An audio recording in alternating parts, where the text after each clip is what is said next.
Today, video resources for sports training are abundant, providing access to diverse information.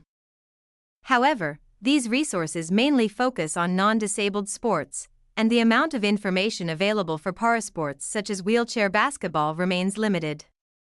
So, even though parasports athletes have different embodiment, they often use videos of non-disabled sports in their training. Because such learning depends on personal imagination, it often becomes difficult to accurately interpret the training. So, what challenges do parasport athletes actually face when they try to learn from non-disabled sports videos? To explore these challenges, we interviewed wheelchair basketball athletes using stand-up basketball videos as material, including 8 national team players and 2 national team coaches. Through the interview analysis, 3 key difficulties were identified. The first difficulty was translating stand-up basketball movements into wheelchair movements. The second was figuring out how to convert body orientation from stand-up to wheelchair contexts. And the third was thinking about tactics while taking into account the functional classification unique to wheelchair basketball. Given these challenges, how can we support para-athletes in addressing them?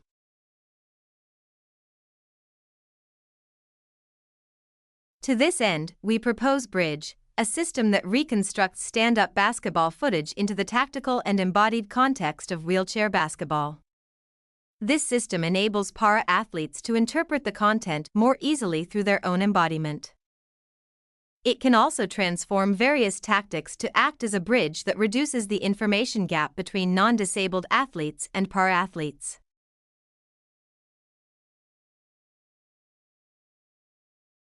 Bridge mainly consists of 2 parts: the game reconstruction module and the embodiment transformation module. First, stand-up basketball footage is taken as input. Then, the system tracks players and the ball while detecting the court. It uses MixSort for stable player tracking, YOLOv10 with SAM2 for accurate ball tracking, and YOLO-based court keypoint detection.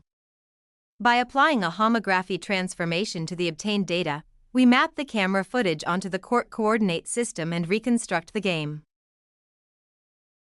Next, we use the obtained player tracking data to extract mesh representations for each player. From the mesh data, we extract the orientations of the head, trunk, and path, and apply them to the corresponding head, trunk, and wheelchair directions in the player model. Finally, by combining the game reconstruction module with the embodiment mapping module, we complete a 3-dimensional wheelchair basketball simulation. In the first user study, we compared videos with embodiment mapping against those without it, to examine perceived motion realism and whether participants could visually judge functional differences. As a result, the mapped condition was rated significantly higher in terms of naturalness. Participants described the non-mapped condition as robotic, while emphasizing that the mapped condition looked much more like real play. Participants classified functional classes, based on degree of impairment, with relatively high accuracy under the mapped condition. This suggests that embodiment-aware mapping makes functional differences easier to see.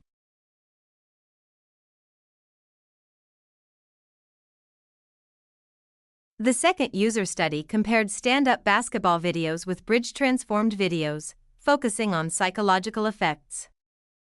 Self-efficacy was rated higher for transformed videos, especially in difficult tactics, suggesting that bridge can enhance athletes' confidence in their ability to perform.